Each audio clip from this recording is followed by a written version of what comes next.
ইতিমধ্যে আপনারা অবগত হয়েছেন গত 9 জুলাই বিকাল অনুমান 5:40 থেকে 6টার মধ্যে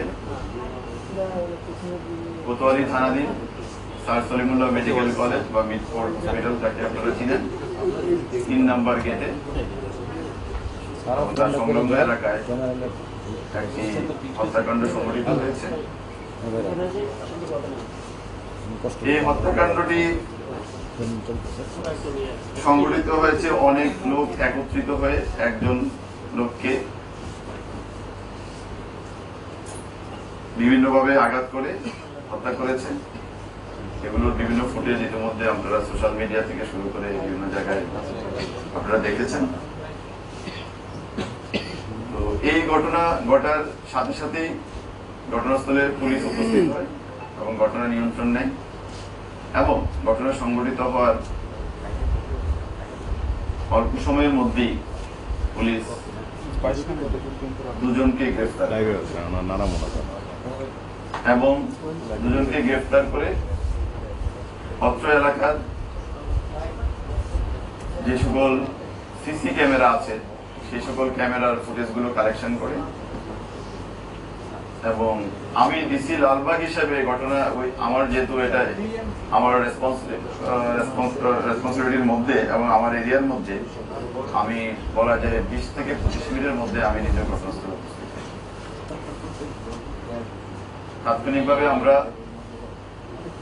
লাস্টার যে আইনি ফর্মালিটিস আছে রোতাল করা এবং ময়নাতদন্তের যে প্রক্রিয়াটা সেটা সম্পন্ন করে এটা লাশটাকে আমরা মিটফোর্ড হসপিটালে প্রেরণ করি এবং আমরা আমাদের পুলিশের বিভিন্ন টিমগুলোকে ভাগ করে দিয়ে যারা অপরাধের সাথে সম্পৃক্ত তাদের গ্রেফতারের প্রক্রিয়া শুরু।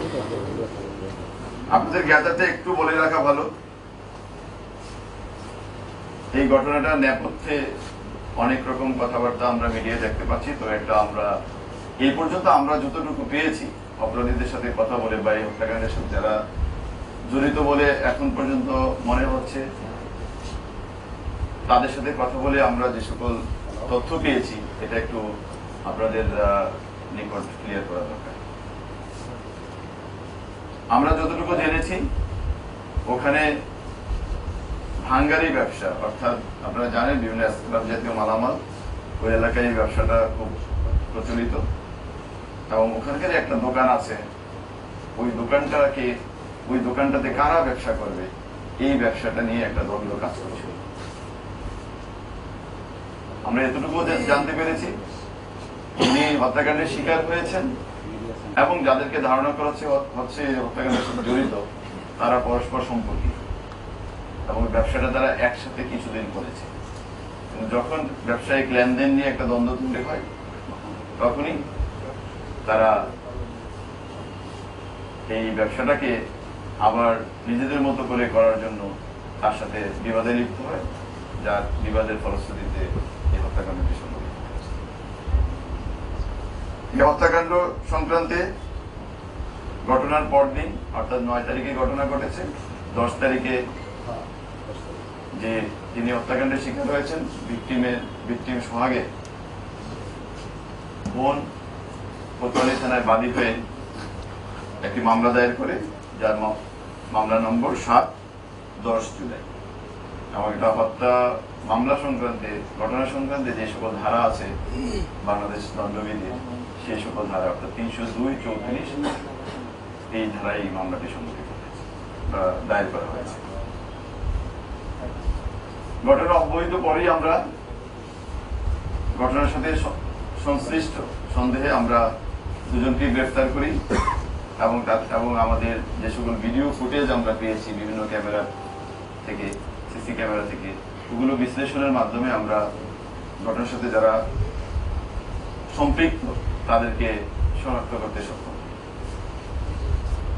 এবং এই ঘটনার সাথে সম্পৃক্ত আছে এবং বিভিন্ন ফুটেজে দেখা গেছে যারা ঘটনার সাথে সম্পৃক্ত এরকম 5 জনকে ইতিমধ্যে গ্রেফতার করা হয়েছে।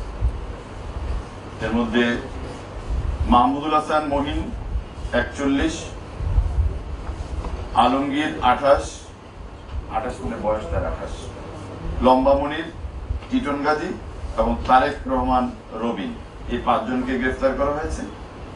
এর মধ্যে মাহমুদুল হাসান মহিন এবং তারেক রহমান রবিন এজাহার নামীয় 1 এবং এজাহার নামীয় 15, এই 2 জন ঘটনার দিনই গ্রেফতার হয়েছে এবং তাদের দেয়া তথ্যের ভিত্তিতেই অন্যান্য আসামিদেরকে শনাক্ত করা হয়েছে এবং এই 2 জন এই মুহূর্তে আমাদের হেফাজতে আছে। আর গতকাল রাতে আমরা টিটন গাজীকে গ্রেফতার করেছি তাদের দেওয়া তথ্যের ভিত্তিতে এবং আমরা তাকেও সরাসরি সম্পৃক্ততার প্রমাণ দিয়েছি, বিভিন্ন ফুটেজে তাকে এবং অ্যাক্টিভ রোল প্লে করেছে এই ঘটনা। এবং আপনারা হয়তো ইতিমধ্যে অবগত হয়েছেন, র্যাপিড অ্যাকশন ব্যাটালিয়নও 2 জনকে গ্রেফতার করেছে। অর্থাৎ সব মিলে এই মামলায় এখন পর্যন্ত 5 জন গ্রেফতার হয়েছে। র্যাব 2 জন করেছেন আর ঢাকা মেট্রোপলিটন পুলিশ কর্তৃক 3 জন গ্রেফতার হয়েছে। আমরা এই মামলাটি দায়ের হওয়ার সাথে সাথেই আমাদের একটি চৌকস তদন্ত টিম করা হয়েছে। সেই টিমটি মামলা তদন্ত পরবর্তী কার্যক্রম এগিয়ে নেওয়ার জন্য কাজ করছে এবং